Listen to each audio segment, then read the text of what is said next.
Hello, my name is Aaron Cavanagh and I'm the founder and editor-in-chief of Post-Burnout.com. Post-Burnout.com is a culture website dedicated to venerating burnt-out artists the world over. This is our website's podcast where we publish full-length recordings of our interviews, which are sometimes the unedited versions of our site's articles and at other times are exclusives. If you're a returning listener, thank you for coming back, and if this is your first time listening, thank you for checking us out. We hope you enjoy and consider subscribing, giving the episodes a thumbs up if you're on YouTube, or giving it a rating if you're anywhere else. It really helps us out. Thank you. Alright, welcome back to postburnout.com interviews. I hope you had a good new year. This is our first episode of 2025. I'm a little under the weather at the moment, so if my voice sounds a bit odd, that's why. This is an interview I recorded with the Tullamore, Wicklow, Dublin post-punk trio First Shook back in November. I talked with guitarist and vocalist Rob Moore and bassist Owen Holmes about their new EP, Something Sophisticated, working at Windmill Lane Studios and losing the material they recorded there, re-recording the EP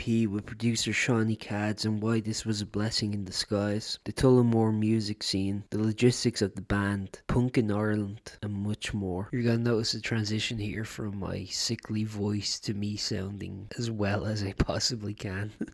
Hiya. Hey Rob, how's it going? Not too bad. How are you? How are you, It's Aaron? good, man. It's good. It's good to see I, you. Well, I'm down as Claire for some reason. that's fine. But yep. I'll, Fancy the change. I could refer to you if that's your preference. I don't Yeah. mind. I was gonna say, how are you getting on? Uh, you've Doing been well, doing, man. yeah, I was gonna say you've been getting a lot of really good guests in for interviews and that over the last while, like Yes, including just yourself. no, yeah, I just saw like yeah, Joe Maxine and a few others there Yeah. joining me over the last while, like so yeah, no, it's yeah, seems to be going really well, like picking up a Yeah, good thanks. following, like Yeah, no, it's sometimes like because you're just in the midst of it, you're kind of just like constantly like interviewing people. Like you're my third interview today, oh wow, and really? it's just kind of like you're constantly in it, and then all I'm thinking about is like like oh, I have to get that release out for this, and just kind of Yeah, like the backlog is all I'm thinking of. So sometimes it is hard to kind of yeah, like sit back and kind of like appreciate like how much you're actually doing in a way. Because yeah, yeah, also yeah, like of I do course. work for other like publications and stuff. Like I did I recently interviewed, Gavin Friday for the Goo. Oh yeah, So yeah, cool. I was doing that. I was writing that up this week, and I was getting like all these things ready. So it's just like constant just Yeah, backlog, man. It just I seems was gonna ceaseless, say but yeah, because a they're good probably complaint getting to ready have. to publish next issue soon and all that as well, are they? But Yeah, so I'm not exactly sure when the deadline is. I'm very bad at keeping up the deadlines for because like with my stuff, I just like whenever it's ready, it's up, and mm, that I forget that there's like printing dates, so sometimes I'll just get yeah. like a tap on the shoulder from I don't know if you know the editor of the Goo, John Burton, great guy for he's in the band Sack. I don't really know him now. I've got to know that other guy, is that Adam? Oh yeah, Adam, Yeah, I yeah, know Adam like a bit like actually I was out with him there. Was out with him. Well, he was at our last gig in the Bellow Bar, and then I met up with him afterwards. Like, and yeah, he's a really nice guy. Yeah, yeah. really sound like yeah, I got on well with him. Like, so yeah, Perfect. yeah, Yeah, yeah, so no, it's just kind of like he was just messaging me like, hey, that article? Could you have it like ASAP? I'm like, oh shit. yeah. So Oh, that that one, was kind of yeah, when them tapping the shoulders where it's like, because I was doing like also some gig reviews. I was doing once the Amel and the Sniffers and I was doing these oh things and like yeah, when you do a lot of those things, you're just kind of like, I don't know if this is gonna get published, but I'll send it to you anyway. Because like that's the yeah. I thing. know, I know. Because I That's was the like, thing. yeah, just good thing. Sorry. That's the thing, I suppose. Yeah, they're kind of well, that's the thing. Like they're tied on like I suppose page space or whatever else, Yeah, like and exactly. everything. So like, And they yeah, want to yeah, give everyone a fair shot. And that's the thing. Like, I kind of like that kind of sort of anarchic kind of thing of like, I'll just send you something, and if you want to publish it, grand. And if yeah. not, it's Go ahead. fine. Like, I just enjoy that kind of relationship because it's very unique. Like, Yeah, the other time, like, I would not feel that confident with like other publications, like editors. Yeah, like yeah. to just like send them shit randomly. I feel like I'm Well, annoying them. yeah. Well, no, the good thing with them is like they seem to do a lot in terms of actually, kind of publicizing underground bands and Yeah. yeah, kind of smaller artists and stuff like that. So it seems to And be they're really also good for open that. to the like John stuff is like very open to kind of like the different writers kind of asking them like, "What are you listening to? What do you want to publish and stuff Yeah, like that?" Because I was just like mentioning like, "Oh yeah, I was listening to the new Huntings album," and he's like, "Oh, do you want to do a write up?" And I was like, "Okay." they're that two-piece band, are they They are, from? yeah, the Yeah, brothers. I interviewed them for the podcast, and I really liked their album, and I was like, "Oh yeah, I might just I like." haven't actually. Yeah, I've heard one or two songs by them. I haven't actually listened to the album, like, but it's good, is Yeah. it? Like, Oh, dude, yeah. they're kind of like they remind me a bit of like I think they like reference like therapy as a reference and stuff like that. And they Oh kind of do. yeah, They have that sort of like to me the obvious kind of point comparison is Royal Blood in a way. There's a bit of that because it's a two piece, but two-piece it's a band, really like, full sound. Like their album that yeah, came out. If you have time, I'd recommend checking it out. But yeah. and I'd also recommend checking out the new First Shook EP. But we'll get to that. It's weird to have someone on and then just like be plugging other people's I shit. know. But in fairness, actually, like I like well, in fairness, like the only other interview I've kind of really done for this is like the other Who Art Thou podcast there a couple of Oh, I weeks love ago. that. Yeah, yeah. I actually do listen Um, to that. So yeah, love no, Funky. it hasn't come out yet, or or whatever. I'd say he's probably got a backlog of stuff too, like or whatever. Yeah, yeah. Barrack But Ireland, yeah. I did spend a good chunk of that, like kind of referencing other bands that I'm kind of listening to at the moment, Yeah. and like just yeah, like there was a lot of that. There was a lot of like yeah, just like different bands that say different Dublin bands and stuff like that that I'm kind of whoever it is, Hubert Selby, Yeah. Junior Infants and all that. And like, that's it. Like, I'm going to be on talking about my like our latest release or whatever and all that. And then It's like yeah, we're I out of just went, time. yeah, yeah. Well, Oh what was yeah, that I interesting forgot. about that podcast was I discovered that kind of through a sponsored ad. And I was listening Yeah. to it because like, oh, he's kind Hi of on. doing the same thing I'm doing, I felt, right? So I was like, listen Yeah. to like a lot of his podcasts. And dude, I'm telling you, for like about a year, this shows you the versatility in the Irish music scene. We had a single overlap in artists. Yeah. That like both of us Hi had on. covered. There was a guy called really good artist called Connor Miley. He was the only one for a while that we Yeah. both did. And then but like in the last 6 months or so, like there's actually a lot Yeah. of overlap between the artists Yeah. we're interviewing. So I'm like, oh Yeah, wow. I did see. Yeah, I think I see. Yeah, I kind of saw like I think maybe Peer Pleasure and a few Yeah, other exactly. like Yeah. kind of yeah like Yeah. Joe Maxey Joe that Maxi, yeah, yeah, for example, yeah. yeah, that like there was a few bands that were like kind of showed up, I think, in both podcasts and stuff like that Yeah. are and I suppose that's the thing. Like, I mean, when people are bringing out stuff at the same time, and Yeah. yeah, and I suppose there is probably an element as well that as you're getting to kind of know more bands and stuff like that, and get to know more people, Yeah. yeah, there probably is that. Yeah, eventually it's going to cross over at some point or whatever. Yeah. No, what's Yeah. interesting is too, like I see some of the actors interview and I'm like, okay, I know what PR companies are messaging you, the same ones are messaging me. Or, like that's the insider shit that no one cares about except for me. But I'm like, I get it. I get No, it. that's the thing. Like, I mean, yeah, we've no PR company or anything like that. It's Yeah. just me kind of a lot of time it's me just like emailing or randomly messaging people, go like, we did this. Will you Yeah. will you give it Well, a listen? do you think it's necessary to have PR or do you think you can just kind of do shit yourself? Be honest with you, at the scale that we're working at, I mean, like we do 3 gigs a year. I mean, we bring out like I mean, our releases are fairly sporadic. I mean, well, we brought this out. We're going to be bringing out another single with a guy called Peng Wang sometime early in the new year, and then we're booked in February to record the next EP. Um, yeah, I don't know. Like, I mean, like we've talked about this before. Like, we were actually just talking about that after the last gig. Like, I mean, we don't have a particular interest in really breaking big or anything like Yeah. that, or like, and like, I think we're fairly realistic in terms of like, we're never probably never going to make, we're probably never going to make a living out of this or anything like that. So maybe if it was more like this was our sole career, then yeah, I could definitely you know, see the need for PR there because I think, I think I think it probably does you good in terms of like actually just even getting your contacts in certain, publications and all that, that like, Yeah. if you're, because like there is such a huge amount of music coming out every week and, say like, I mean, like we bring out our EP, but there's like 50 other things come out the Yeah. same weekend, like that sort of way.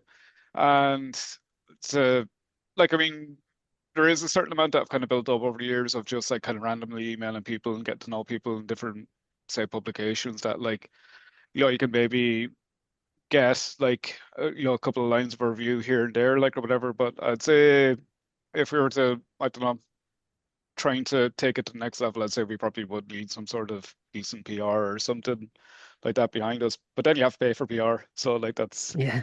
yeah, It's that's the it's thing. never Like ending funneling. that's the thing. Like like I mean, yeah, like I didn't we didn't spend any money advertising this at all. Like I mean, we didn't take out any Instagram ads or anything like that. It was just pure like just emailing random people, messaging people on Instagram, going like, oh, here, have a listen to this. Do you like it? We're a punk band from Ireland. And Yeah. yeah, and then, I mean, half the time you get ignored, and every now and again, like you get, some radio play out of it, like or whatever.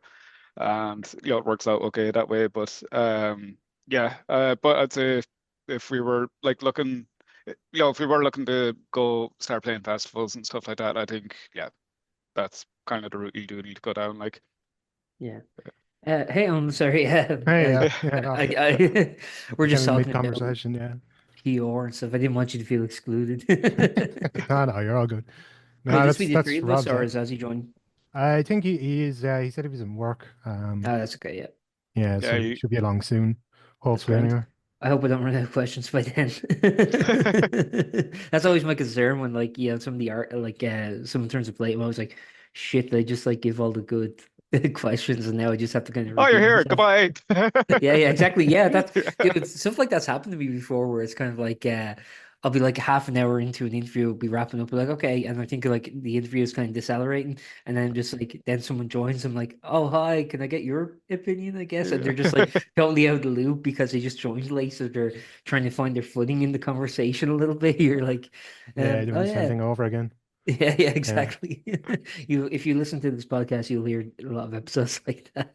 That's the beauty of Oh, Zoom. yeah. Whenever it's like, yeah, you're gonna be talking to like full band. I'm like, okay. And then there's always that thing of like, yeah, he'll be joining later. Yeah, I don't know where he is and all Yeah. this. I'm like, oh no. I don't know. I was going to say we're coming to you from three different counties. I'm in That's totally Dublin. fair. Owen's in Raffley. Ozzy's going to be coming on from Wicklow, and yeah, no. So that is one thing. Like we're like when it comes to actually practicing and getting together and all that, there is kind of a I don't know. It's almost kind of like a military effort of Sure. like oh we, yeah, maybe get one or two practices a month, and where it is kind of a case of like, okay, are you free this week? Like what, do you have anything on with kids this weekend? Yeah. Where's your where's the kids' football matches on? You can make it down to Tullamore because we Yeah. practice down there, like and all that. So there is, there's a lot of schedule and all that that has to go on to actually get us all together in the room to actually do yeah. it in the first place. And even like we haven't even actually played together since our last gig in at the end of October. That's You not too know, long ago. it's I suppose it's not too That's long ago. fine. It's probably only like 3 or 4 weeks ago. It feels like Yeah. ages ago in a way, like, but Yeah. Yeah, yeah, like yeah, you do start to miss it already. yeah, I've been missing it as well because like well, that whole kind of month of October, like getting ready for well, we're bringing out the EP at the start of the month, and we just had two gigs, one in Tullamore and one in up in Dublin in the Bar, like, and just even getting ready for all that, and you're kind of putting a lot of work in, and you're kind of like, oh, it'll be such a relief to get this over and done with, but then like I don't know, about 2 or 3 days later, you're like, I'm actually kind of missing it already. Yeah. Yeah, I'd really like to be playing again, like, Well, actually, let Yeah, me ask you a bit about the gig in the Bella Bar because I've been going to a lot of shows here. A lot of like artists are like putting on gigs there, yeah, and it's an interesting venue because if you haven't been to it, it's like you have the big kind of like all the chairs are kind of up on a level, and then the actual stage area is kind of down, and there's not much yeah, room for really dancing. There's kind of like the you have the chairs. I guess it'd be stage left. You have the chairs on the stage left, and then there's also a few stairs tucked away stage right, and then there's another dip where you go out for the smoking area and stuff like that. It's kind of yeah. a strange layout. How did you find kind of yeah. playing that venue just in terms of crowd engagement? Crowd are pretty good there the last time we were. Yeah, it was one of those ones like because we just put the gig on down at home, like, and it was kind of all of our friends were going to that. The local people like, and yeah, in the Bella Bar, I didn't really know anybody. You know what I mean? It was just people came along and you know, for different bands or for us or whatever, like, and yeah, they were really, really happy out with it. Like they were cheering I had to do an encore afterwards and stuff like that. So, it was just pretty good. Like, it was nice. Yeah, we were kind of shocked at that. Like, it was just, yeah, they were like, asking for one, for another song, like, and all that. We're kind of like, what, are you sure? Like, really? Yeah. You just like come out to go to the toilet and you're just like, oh, there's a crowd here. Oh, yeah, no, it's Yeah, good. like, that's it. Like, we're not used to that. Yeah.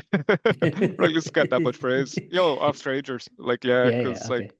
no, I mean, because a good lot of the crowd, I think, were actually probably there to see Touch Excellent. Yeah, they're a great band, yeah. Yeah, they're deadly. Mm, I really, really like yeah. them.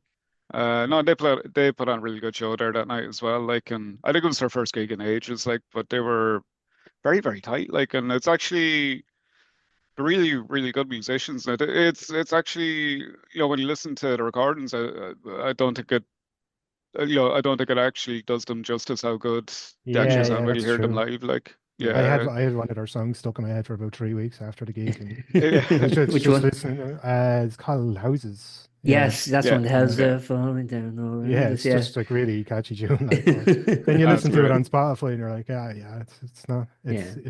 it does deserve better, like that kind of Yeah. way. Well, that But particular song was like recorded. I remember actually talking to them about it, and it was like that was recorded basically as a demo sort of thing, and they just Mm. released it. And you couldn't tell like yeah, it. I Sorry, good. yeah. Oh yeah, no, I think I remember they were saying, wasn't it, that they actually recorded it on a like an old camcorder or something Yeah. like that, and they just used the Ah, right, yeah, okay. they just used the like the audio from the camcorder footage to as the single. Yeah, which I thought was really kind of cool in a way. Like, it's Yeah. just, Mm. like we're like, it's just like it's kind of so raw, like, or whatever. Like, it's yeah, it's yeah, and like, like the song itself still, still comes through really, really well. Like, but it's just, yeah, I thought Yeah, that was kind of really cool that they, Yeah. it's just like, yeah, here it is. Like, that's, yeah, yeah, yeah, It reminds me of old school like Bikini Kill. Like their yeah. earliest albums were just like, they sound like shit, but the songs are good. That kind of like the production shit, but the songs are so good that like it just shines through, kind of. yeah. Yeah, I've So plenty of albums like that. well, there's plenty. I guess that's the thing. There's plenty of tones you can go for. There's plenty of professional settings you can go to, but like really, like as long as the songs are good, that's ultimately what kind of people are going to lean onto. I Yeah, think exactly. to be kind of romantic about yeah. it.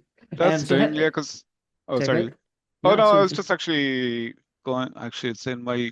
Are you able to hear me? Okay, it's in I my can hear you connection's fine. not Yep. stable. Oh yeah, that's grand. Okay.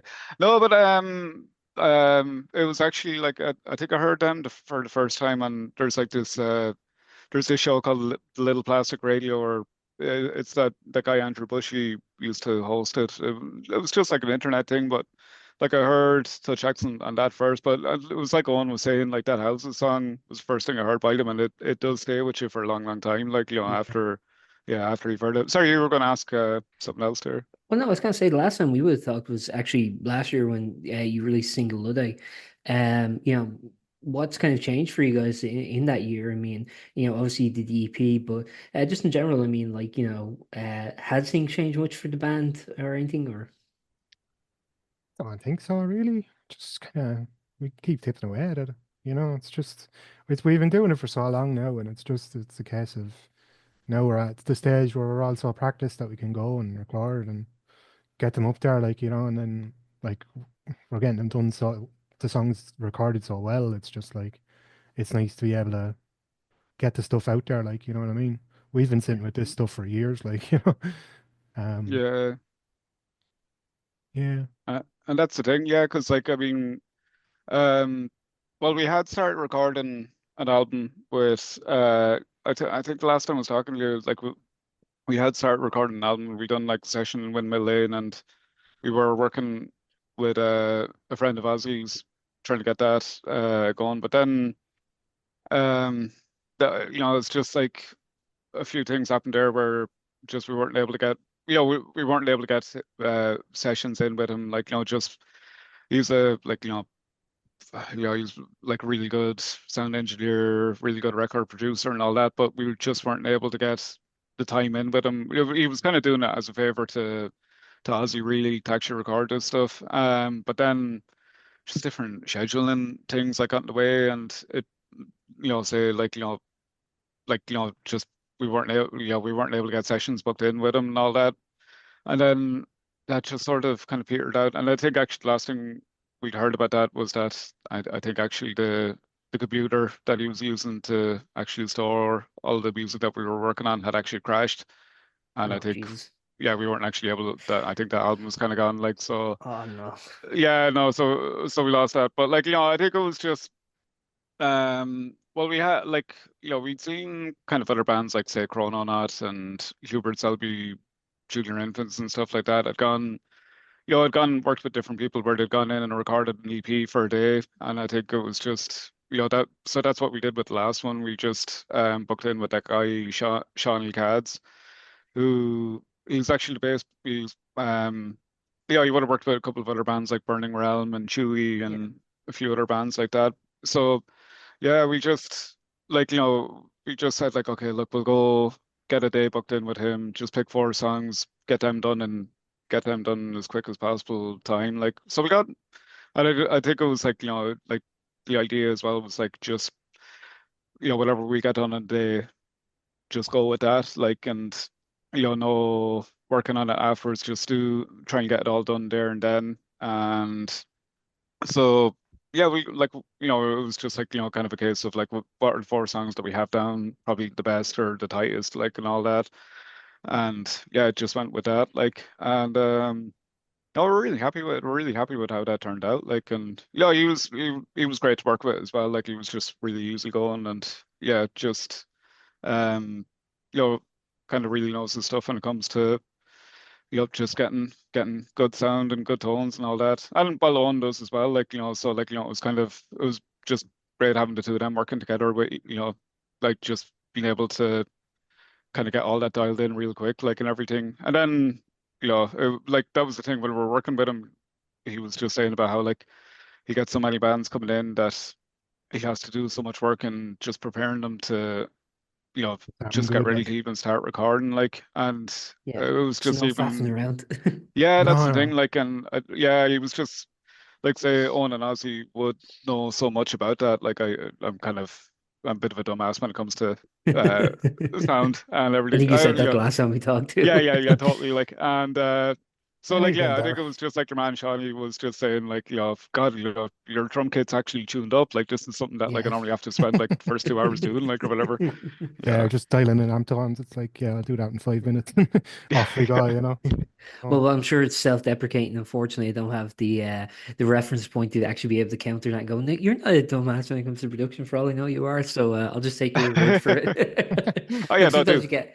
you get people who like produce their album and it sounds like crystal clear. And like, yeah, I don't really know what I'm doing. It's just kind of like messing around. And you're like, okay, well, if you say you're not a producer, that's fine. But I think everyone yeah. kind of has sort of it's something I've talked about before, where it's like unless you're deliberately trying to ape kind of lo-fi sound, as in actually houses would be a good example.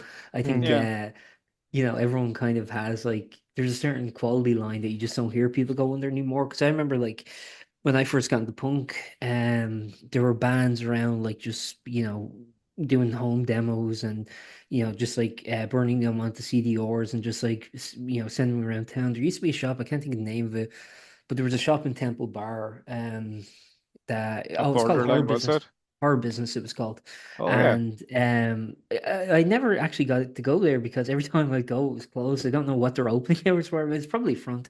I But every think time I I go was. it's always closed. And I think Yeah. they would sometimes sell people's records and stuff because back then it was like Jesus sold it was the thumped forms and it was like MySpace were the two connections. So this is like 2008-ish, 9-ish kind of.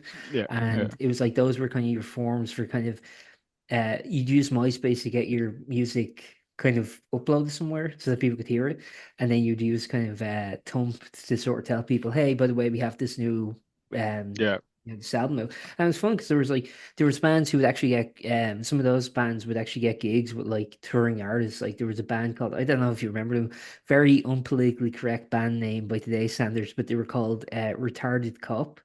Yeah. And they Yeah. did, Yeah, yeah, and yeah, they did a gig with like yeah. Jello Biafra and all. And it was Yeah. funny. That was Gary. I can't remember his last name. I've met him a couple of times. He's a nice guy, and Yeah, I know the guy you're talking about, Retarded Cop, and he has uh, yeah, he has some other project now, Gas something or other. Mm. Like the yeah, no, yeah, like he's actually yeah, he's still actually making music nowadays. I can't remember the name of the project now. If I have a look on, I I'm know oblivious about to it, some of his stuff unfortunately. on Bandcamp, like well. I'm oblivious to it, unfortunately. So I'm I didn't know he was still making music, but yeah. Oh, he is, and actually Tumped is still going as well. Yeah, yeah. I Yeah, still yeah, see it from yeah, time to time. I have an account on yeah, there, but I haven't logged in years. But that's when I'd be looking for band members and stuff. I always remember using that form because I'm like, hey, I'm thinking of starting a band like when I was a teenager. I'd be like, I'm thinking of yeah. starting a band. Here's the influence, or whatever, and everyone just like take the piss out of you. You're always Sounds like, about all right. right. I guess it's back to adverts or whatever I was using back then. Yeah, Everyone just slag off your music taste. The other band I remember from that era, they were kind of like a skate punk band, was again another politically incorrect kind of term, but Septic Pussy, if you remember them. And they had an EP called Up Your Mazgash, and I always remember that. And it was like a picture of like a like a zombie hand coming out of like a grave, but it was doing that. And it was always like, and it sounded like shit, but I kind of liked it. But that was like, but that's what I'm saying. Like that, like those old home recordings that those like punk bands were doing then did just sound like shit because they didn't really know what they were doing. But I don't know. I think yeah, with like modern DAWs and stuff like that, you can kind yeah. of, I don't know, get a certain quality. Would you agree? Oh yeah, sure. Them the songs that we have up on Spotify, like AstroTurf or and Lutite, like I recorded them and done all everything on it, like So it's like with this stuff, like, and it's not mad expensive stuff that we'd have, like, you know what I mean? Yeah. It's a just the desk and some microphones and stuff, but like you can get it done, like pretty well. And just watching YouTube videos and stuff like that. That's where I learned most of my stuff. Like, you know what I mean? I didn't have a clue before, but like, you figure it out as you go. You Yeah. know, I think also like with kind of like sort of modernity too, you can kind of everything's available online, so you can kind of like find what's the best equipment. You can do like equipment reviews, but I always find like I don't know if you guys feel this way too, but you look up like you'd be like, okay, that's a good like microphone or whatever in this price range. I think I'm gonna go for that, but I'm gonna look up reviews first to be like a smart consumer, and then people are like, yeah, it's fine or whatever. But you're kind of like, well, I already have my heart set on it. Kind of, you're only. yeah, we're lucky in that regard because Ozzy works in doing lighting engineering, like so. Oh, He, sick. he he knows a lot of sound engineers, and it's just like he just rocks up and asks them like, what's the desk, what's the microphones, and they're like, this one, yeah. They're Yeah. like proper professionals, like so they know. When you're doing Yeah. like live shots, how do you find working with the I assume you're using the house sound, so how do you find kind of like working with different people at the desk every night? Do you think your sound is easy to kind of for people to kind of get to grips with, or do you think it's a little odd, or how do you feel? No, well, no, everyone has been quite good at it. Like anyone that's done it. You a lot of the time it's me doing the sounds Yeah. on the night, so it's that was Yeah. not the easiest thing to be doing, but um no, is it Sean in the Bellabar? Yeah, Yeah, he's done it Sean's twice great. now, and like yeah, he just like was I told him what we were doing, and he was just like, yeah, I get the gist of it, and just went with it, like it's I think most of them lads are pretty good these days. Like, you know what I mean? We've had a few experiences where there's been people like that going, "Oh, I can't change anything." Yeah. It's like you're a sound engineer, bud. That's your job. Change Yeah. stuff. Like, What does red mean?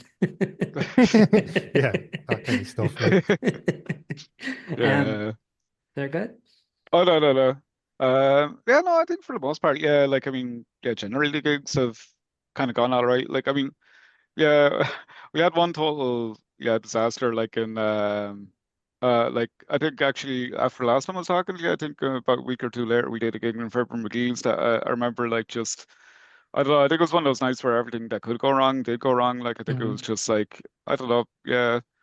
Yeah, just, well, we got there. I think Ozzy forgot his snare. Had to drive back to Wicklow to get it. I think myself and Owen both ended up managing to like cut our hands before we even started playing. We were bleeding all over the place. I remember that. Like, and Yeah, I think like That's good for just guitar. lubrication sometimes, so Yeah, yeah, makes Yeah. exactly. Like it yeah, makes it worked going out from okay. yeah makes switching chords a little easier. So Yeah, exactly, I exactly. wouldn't Yeah, yeah. recommend doing that as a technique. Maybe just use Vaseline or something, but Yeah, yeah. yeah, yeah. Or what's it? Actually, what's that thing that you're always saying on to get for the guitars? Nut sauce. Yeah.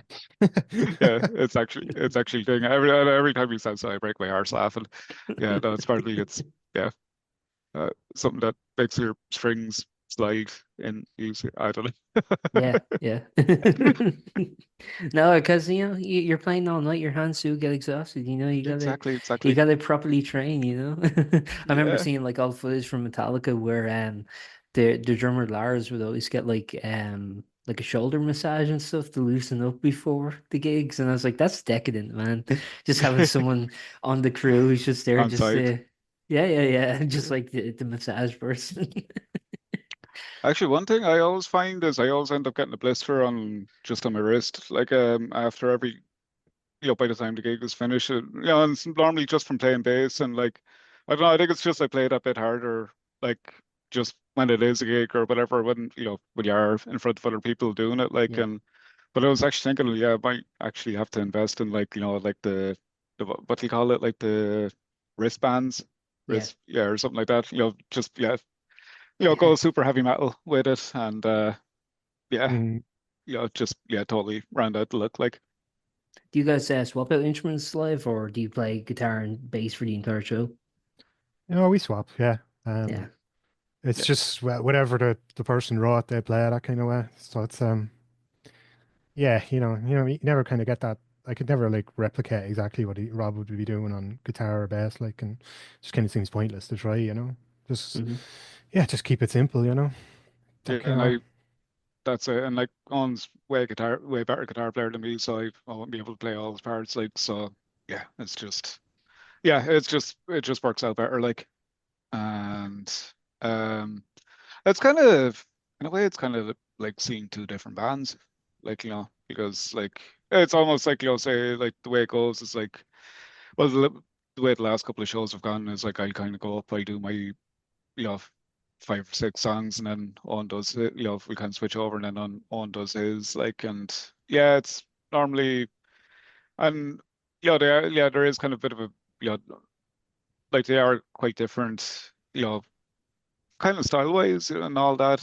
Like, I don't know, mine Yeah, kind there's of tend there's to be some shorter. overlap, but There's a little bit of overlap. Like mine kind of tend to be shorter, like kind of funky things, like or whatever. I try and get my way out of the way in about 10, 15 minutes max. And then Here you go. there you go. The Um, quicker the better. yeah.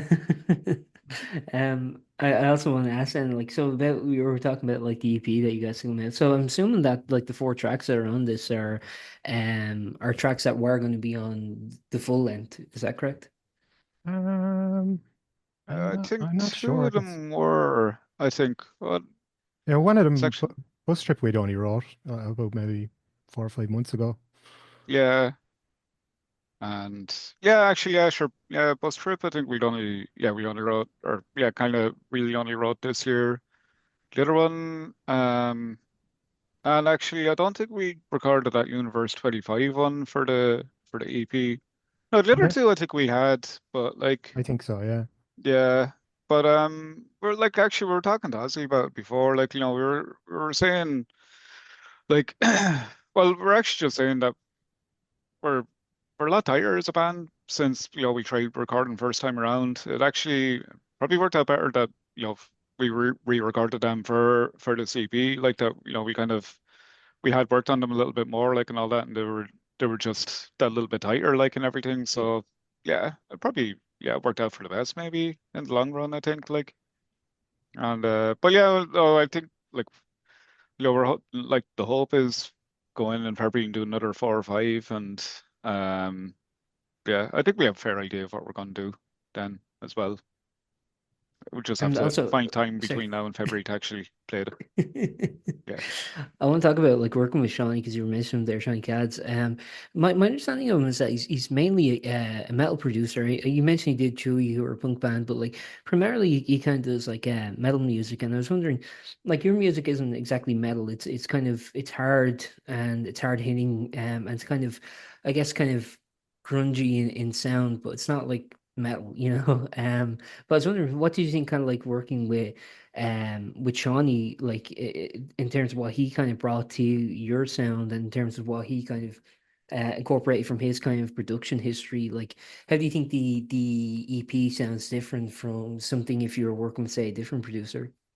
Yeah, I mean, he's like he does primarily do metal, but like he's a very broad range. Like you know what I mean. Yeah. So on the day, I remember we were talking about Converge and Manic Street Preachers, and you know the Jesus Lizard, and you know those kind of bands. Like, and just no, he just seems to understand it. Like you know what I mean.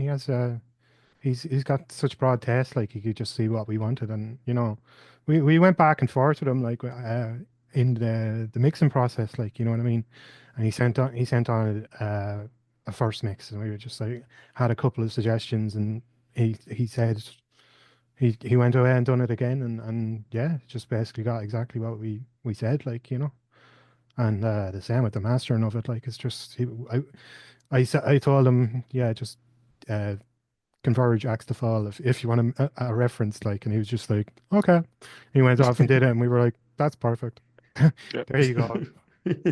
Yeah, he's just Man, it's broad. Like he's as I say, he's a very broad range of what he likes, you know. Um, Yeah. so but yeah, it you wasn't too um, yeah, how do I say like pigeonholed, I suppose, you know what I mean? sure. Like in terms of what he was trying to get for us, you know. You mentioned the And Jesus are there. I was just wondering, just we could go back. I just wanted to wonder, are you guys seeing them next year? Because I'm really Yeah, yep, looking forward to it. I've yep, wanted to see yeah, them for so long. I was so happy when they announced the show. I was like, yeah. yes. So happy to see the Jesus are back here for the first time in, I think, 2009. oh Yeah, I yeah, was we at that we one were as at that well. show too. I was Yeah. too Yeah. young, unfortunately. I, I was only Oh that well. 15 was then. me. Oh I right, actually, yeah. first time I saw them was back in 1996. I'm that old. Oh, at the Uh, point, was it? They showed the yeah, for yeah. Sunstroke. Yeah. Yeah, I actually only got like maybe last like 10 minutes or so of them, but like yeah, but it was But that's like yeah, a no, third they're of their show. yeah, They only play for like a half hour. yeah, that's true actually. Yeah, yeah, like that yeah, just like we were late getting in, but like they were yeah, no, they just sounded amazing. Like and I actually remember at that show David Liao was trying to dive into the crowd, and I remember the security in the point was really really strict at the time, and it was because Yeah. it was actually that The show was Smashing maybe about Pumpkins gig. yeah, it was about a month or two after that. Yeah. So the Yeah. security was completely just hyped up and yeah, Yeah. just no Yeah. one Well, there was no moshing, absolutely nothing allowed. So then, you have this like kind of you have this shirtless hairy guy trying to dive into the crowd and they were having none of it. Like and yeah. Who else was on that bill, actually? I remember it was like a very incongruous kind of lineup, if I remember correctly. There was yeah, it was weird. Like there was them Afghan Wigs, Beck, Foo Fighters, Manic Street Preachers. Oh yeah, and Teenage Fan Club. Like so, it was all yeah. There was all those bands playing, and it's mad. Like the one thing I remember about was that there was fuck all people at it because like it cost £20 at the time, and people were like, "Oh, that's an outrage. I would Yeah. never pay that much for a ticket." And it's probably about like 400 quid to go see the Foo Fighters now, and they're going Yeah. to sell out in 2 minutes. Like, Yeah. but like well, that's if they were still touring, like Yeah. if yeah, like but Well, what like happened? I'm not really sure. I just actually I love like I love like when you see videos of Foo Fighters on YouTube now there's all Yeah. there's always like All the comments comments. underneath like oh that guy's awesome I bet you make a great husband and father. Well, what's funny? It's like how many people felt really crestfallen by that. I'm like, that's why you shouldn't idolize people, Like, they can be great artists, but you never know what's going on. I think it's Yeah. I think no matter how many times like we kind of like realize like people are fallible, we always end up idolizing people anyway. It's like, oh no, guys. Mhm. Um, yeah. But I think it's But I find that like sort of really fascinating about seeing like the Jesus and seeing like all that back in the point. I mean, it's crazy. Like if you look at like the kind of lineups that were around back then, there was just like if you look at like Reading Leeds, you look at things like that, it's just like, oh sorry, Leeds wasn't even yeah, around then. If you look at like Reading and stuff like that, it's just like, um artists that you would not suspect to be headlining a festival that big, like at the yeah. top, and like 80,000 people. You're like, Jesus Christ, like yeah. Yeah, no, like oh yeah, no, that's the thing. Like, yeah, you would have had like bands like Massive Attack or whatever back then, like, headlining these things, like, and yeah, I don't know if it was just, well, like, I mean, yeah, like a lot of those bands are still really popular now. I suppose they're with those acts, they're kind of getting to like, what do they call it? Like, they're like heritage acts now, like, or Yeah, whatever, like, legacy acts, and yeah. yeah, and it's kind of like, they're like yeah, I don't know. Generally, like when they play now, it's to people like me and my friends that have got babysitters for the night and yeah, Yeah, are it's weird allowed about out that for because a couple like of hours. they're acts that are massive who will headline like big stadiums and big arenas and stuff. Like I'm thinking acts like Red Hot Chili Peppers, Pearl Jam, Foo Fighters, who people Yeah, kind of go along, but they're not really there for the new stuff. They just want to hear the stuff from yesterday, and it's like I yeah, always find it yeah, interesting to kind of like see the longevity because like bands like we were mentioning, I kind of alluded to Therapy there. Like they were a band that were like absolutely massive in the 90s, and now we're kind of playing clubs and theaters rather than like arenas as they once were. And it's always interesting. Like, well, why do these ones have the longevity, these ones don't? This seems kind of arbitrary. Like, how some acts kind of I don't know, maintain that status. yeah. Um, I I think sorry. therapy just got this. They kind of shot themselves in the foot by going the wrong way. Like, Mm. they just if they had have been like gone, oh, I'll give you more of what you want, and just went along More with it. trouble gum. Yeah, Yeah, basically, like they would yeah, have ended up getting bigger or whatever. Like, but I don't think they care, to be honest. Like, Yeah. you see the shows they're playing in UK and stuff like that. They're Yeah, it's selling out massive. big Yeah, it's really venues. good. Like, Yeah. it's and They it's played the like, Olympia here in Halloween night. I didn't get to see it, but I was like, that's great. People are still there. Because I saw them in Vicar Street about a decade ago. And I remember like the balcony was closed off and stuff. I'm like, oh, I wish because Skin Dread were meant to be opening, but then they rescheduled the show because I think their drummer Neil had like an injury or something. So when they came back, Skin Dread wasn't on the band. It was on the bill. It was Axes of and a different band. I forget the other band, but I remember like the things were closed off. I was like, oh no, poor Therapy. I oh, know. Yeah, yeah. Um, but yeah, the Therapy are one of those bands that I remember going to see them in like 2004 in the Ambassador, like, and Yeah, that the album Never Apologize, Never Explain, like, and it was that's just really good. I think their that's one albums of are my. like consistently sick. Oh yeah, all of them. Like, I genuinely do love, like, maybe the last two I haven't really listened to, but not for like, I Yeah, listened to it and going, oh, that's cool, and just never got into the rotation or whatever. yeah, sure. But no, I like all them other ones, Cleave and Crooked Timber, and Yeah, they're all Savage albums, man. I love them.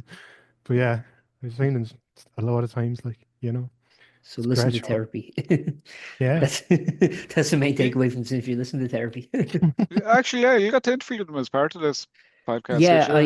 well, yeah, I reached out to Marshall Records, who kind of or the label they're on now. They've actually given me some interviews over the time, Cool. but they were unavailable for like a video call like this right at the time because they were in the Yeah, middle of like the press for their last album, so it was just like written Q&A emails, which I'm like, hey, I'm happy I got to talk to them, you know what I mean? But it was yeah. it was with Andy, so I kind of like sent him some stuff. But it's like I kind of wish I got to talk to him, but maybe someday, Ah, maybe someday. yeah, yeah. No, I know. I was a Mostly. huge Herbie fan as a teenager, man. I was like, I loved them. Yeah. So, Actually, one of the first gigs I went to was them in the Point.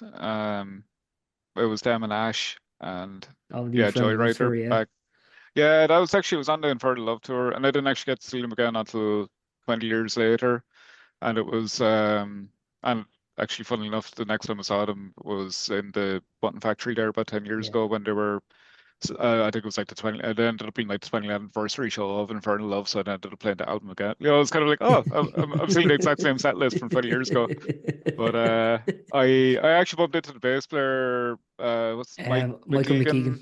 Yeah. Yeah, just I was in the Temple Bar having a pint, and I just happened to bump into him at the bar, and I was like, oh, like really looking forward to it. Haven't seen you guys since since that gig in the Point, and he was like, you were what, like 12, 13 then, were you? I was like, yeah. He was like, Jesus Christ, I feel so old. Like, I can't believe I've been doing it this long. Like, Then you were like, by the way, I'm in the band too, if you're ever looking for support. yeah.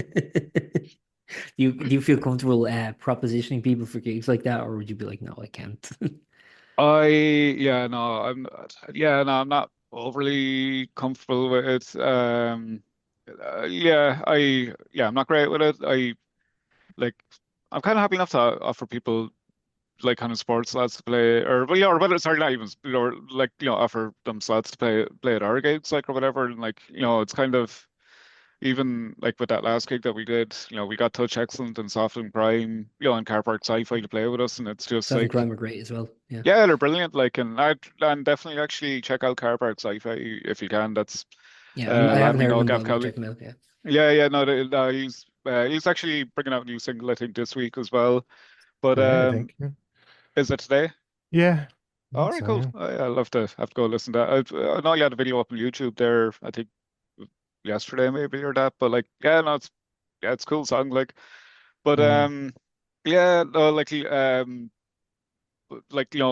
with that, it's kind of like, oh, like I really want to see these bands and I really want to play with them, Yeah. and and generally it's like when we are kind of putting bills together like that, it is just a case of like there are bands around around Dublin or wherever that that we just really want to see ourselves, like or whatever, like yeah, just play with, like, and all that.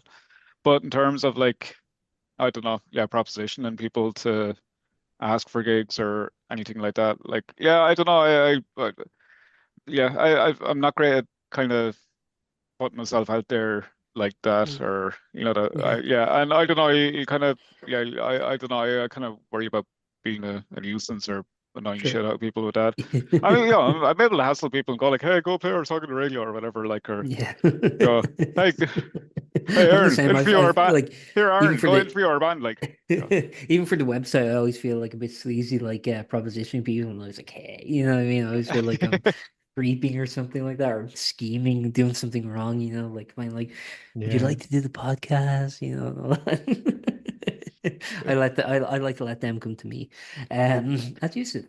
yeah. I also want to ask something about, because you two, if I'm correct, are siblings. So I was wondering, like, No, no, No, we're not. It's Owen and Ozzy Ozzy's my are the brother. siblings.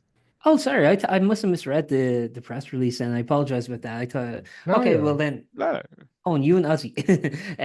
When you were growing up, were you listening to the same thing? Were you just like learning your instruments at the same time, or was it just like completely individual endeavors? Uh, bit of both. Ozzy's like 6 years older than me. So when I was six, like they were like listening to Nirvana and stuff like that.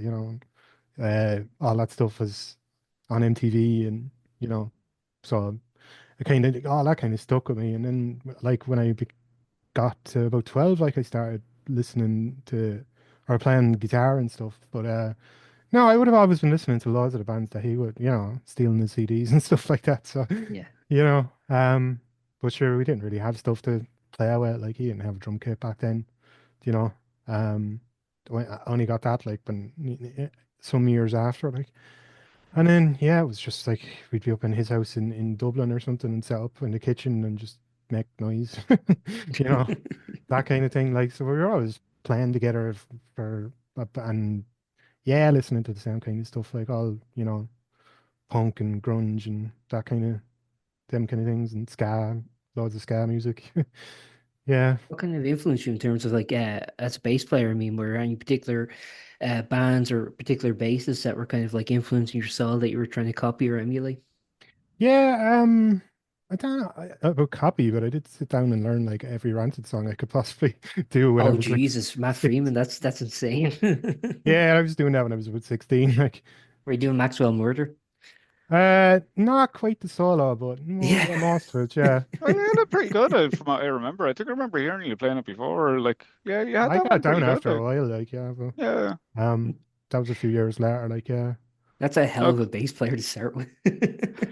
Yeah, yeah, because I, it's just like it's like they would have been listening to that again. Like Now Come the Wolves came out in '95, like so I was Yeah. 7, and they were listening to it the whole time. Like so, it's just stuck in my head, like But Mm.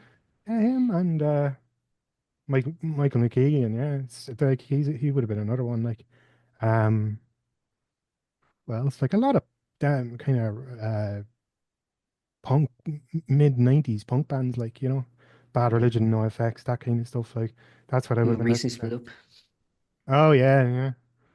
Mm. Keep seeing some videos on the I YouTubes of know. the I last wish I got show. to see them again because I saw actually my first gig was NoFX. It was the Olympia when they played there.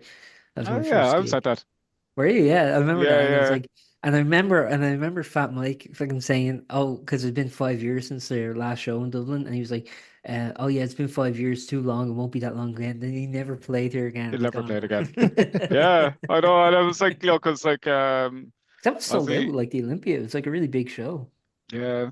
I actually I remember they don't know played the that. Decline at that. That was Yes, savage. yeah. Yeah, but I remember, yeah, they played that, and uh, um, yeah, well, like I remember they were announcing like the final tour of Europe and all that, and actually Ozzy was kind of texting into like kind of our friend group going like look, here's the list of tour dates for Europe. Come on, will we get together and go like go see them one last time? And I think most of us were like, I'm sure they'll play Ireland.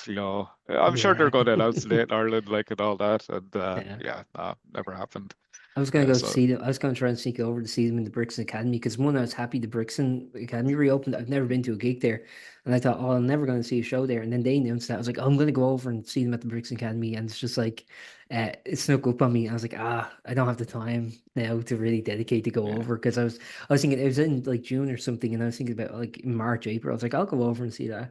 And then it was like the last week of May or something. Like, oh, that's next week now. And Yeah, I wish I that's did, that.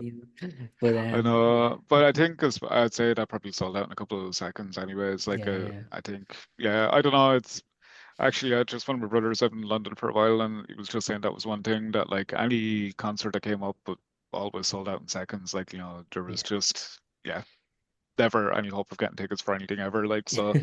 yeah, yeah, that was kind of is one kind of abiding Yeah. memory of the place. Like, but I don't know. Maybe they'll get back together in 5 years, like Slayer did, and Yeah.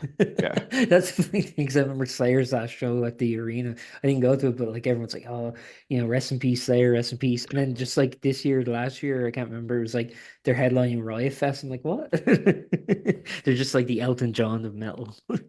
Just like never breaking up. No, that's it. Well, or I was gonna say like Motley Crue. Like I don't know how many farewell tours they've done now at this Yes. stage. Like it's yeah, They probably should um, have more. yeah. I'd say yeah. I'm sure they're gonna have another yeah, do another 7 or 8 goals around the world before Yeah.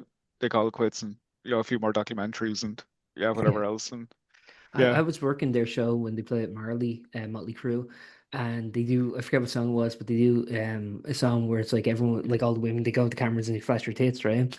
And I was thinking, are these like plants? Because like, what if you were doing that song and no one actually did it?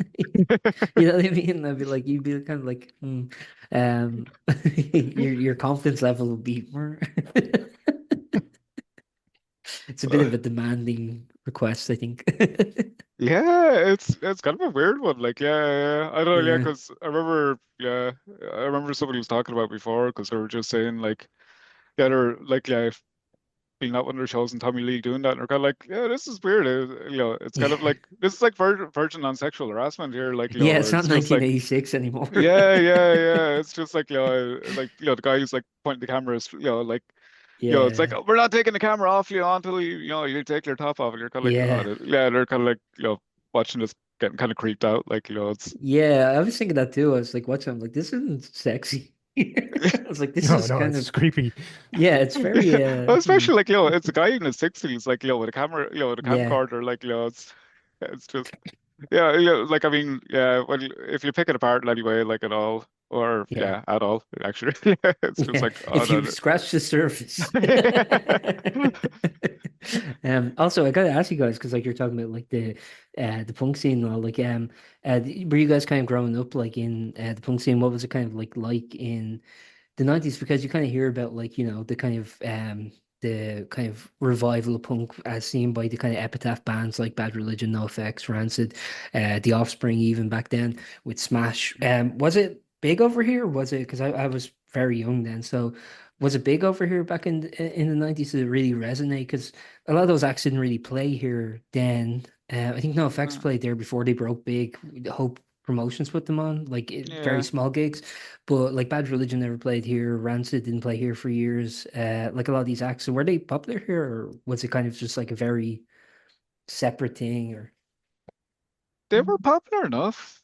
Sorry, no, Yeah, in my sphere, you would hear a lot of people talking about them and stuff like that. But I think it was just a case of bands never came to Ireland back yeah, those times. Like, it was just, oh, it's too much hassle across the sea and that kind of thing. At least over in England, you get to play like 5 or 6 shows, and it's worth your while. Like, but yeah, yeah, it was always like that here.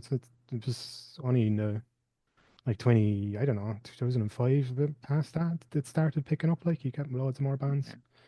yeah. Uh, yeah, no, they were pretty popular. Like, I remember seeing, what you call it, Sick of It All on MTV and stuff like that. So it was definitely going around, like, Yeah. um, yeah. I remember Rancid being really popular. I remember Green Day just being absolutely massive, and it was Yeah, of like, course. it was just one of those things that, like, back then, I don't know, people just like chose one or two albums or whatever, like to kind of buy, like, or whatever. So I don't know. I think one year it was like, In Utero.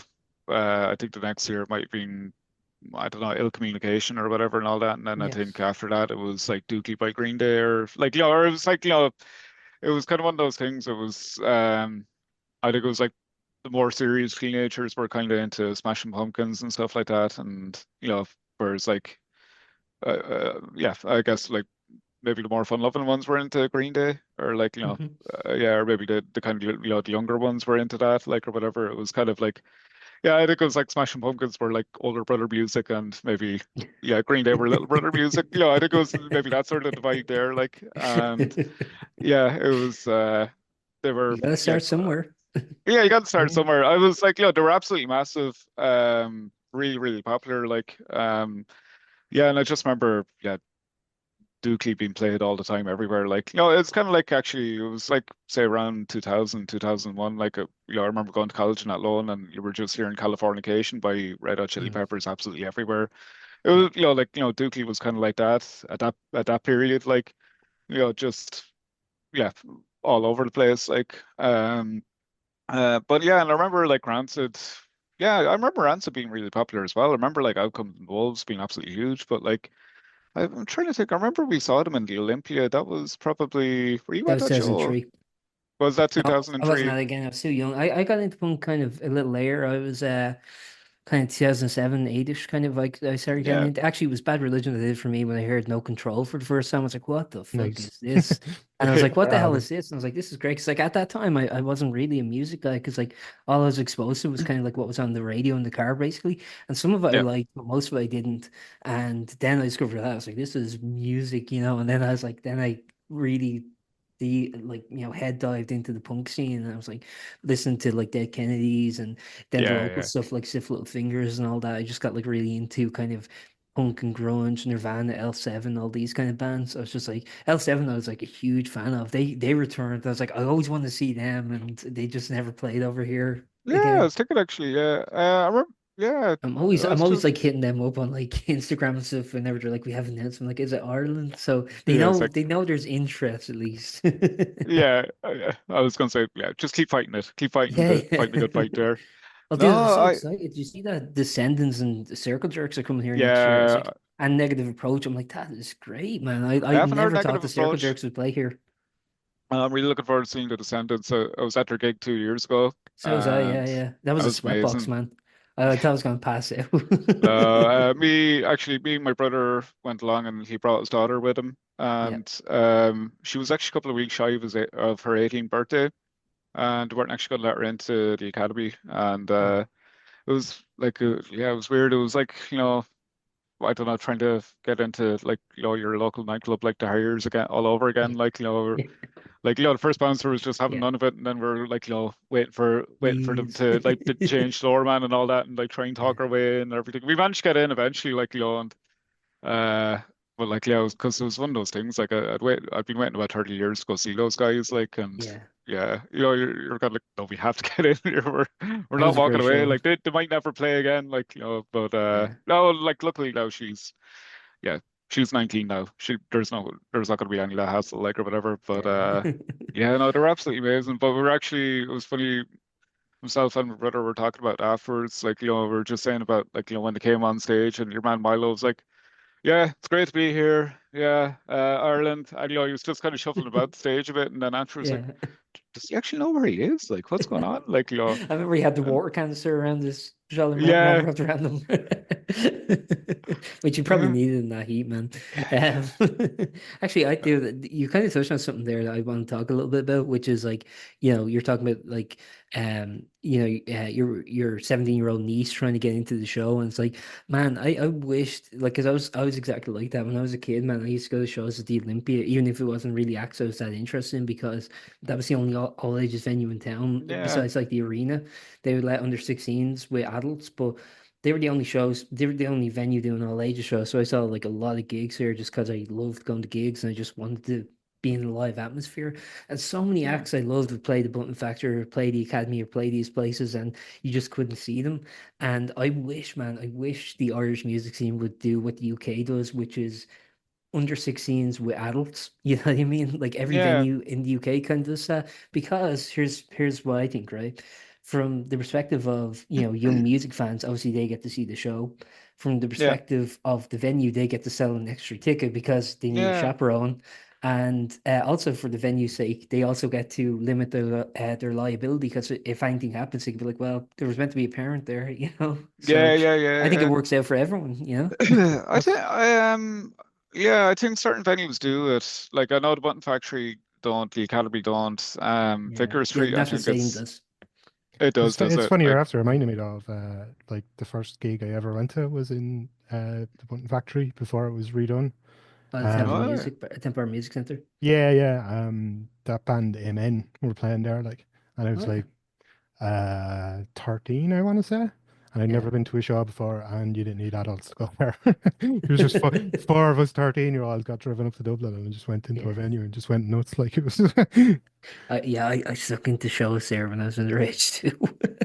Only did it once though. Only did it once. But it's so intimidating because you're like, fuck, yeah. I'm gonna be like caught out and they just don't give a shit. You're like, okay. I know, actually, because I remember actually the first gig I ever went to in the music center was No Means No.